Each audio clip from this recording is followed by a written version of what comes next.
ఈరోజు సంఘాలలో కాపరులు సరిగ్గా లేక, సంఘాలలో పరిస్థితులు సరిగ్గా లేక, సంఘాలను బట్టి సేవకులను బట్టి ప్రజలు విసిగిపోయి, ఏ సంఘానికి వెళ్ళినా ఏముంది? ఈ పాలిటిక్సేగా. ఏ సంఘానికి వెళ్తే ఏముంది? ఈ కొట్లాటేగా. ఏ సంఘానికి వెళ్తే ఏముంది? డబ్బు డబ్బు డబ్బు, 24 గంటలు ఇయే మాటలు కదా. ఏ సంఘానికి వెళ్తే ఏముంది? అంత గ్రూప్ రాజకీయాలే కదనని కొందరు కాపరులను బట్టి ప్రజలు విసిగిపోయి ఇళ్లలోనే ఆరాధన జరిపించుకుంటున్నారు. ఒక కుటుంబం కృష్ణా జిల్లా ప్రాంతం నుంచి ప్రతి నెల బలారాధన దినాన 15 మంది, దరిదాపుగా 3 కుటుంబాలు కలిసి ప్రతి ఆదివారం ఇక్కడ బలారాధనకు వస్తారు. సహజంగా నేను అడిగానమ్మా, ఎక్కడి నుంచి? అమ్మ, ప్రతి బలారాధనకు వస్తున్నారేంటి? అవునన్నయ్య, మా సంఘం ఇమాన్యుయల్ చర్చేనన్నయ్య అన్నారు. మరి తతిమ రోజులమ్మా అన్నాను.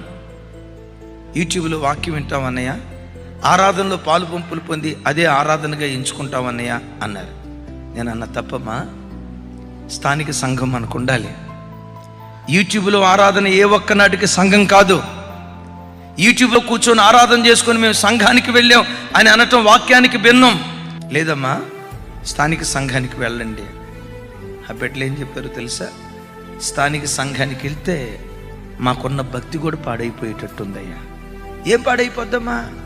సంఘం అంతా గ్రూపులు గ్రూపులు గ్రూపులు గ్రూపులు. అయ్యా, మా సంఘ కాపరే గ్రూపులు ప్రోత్సహిస్తాడయ్యా.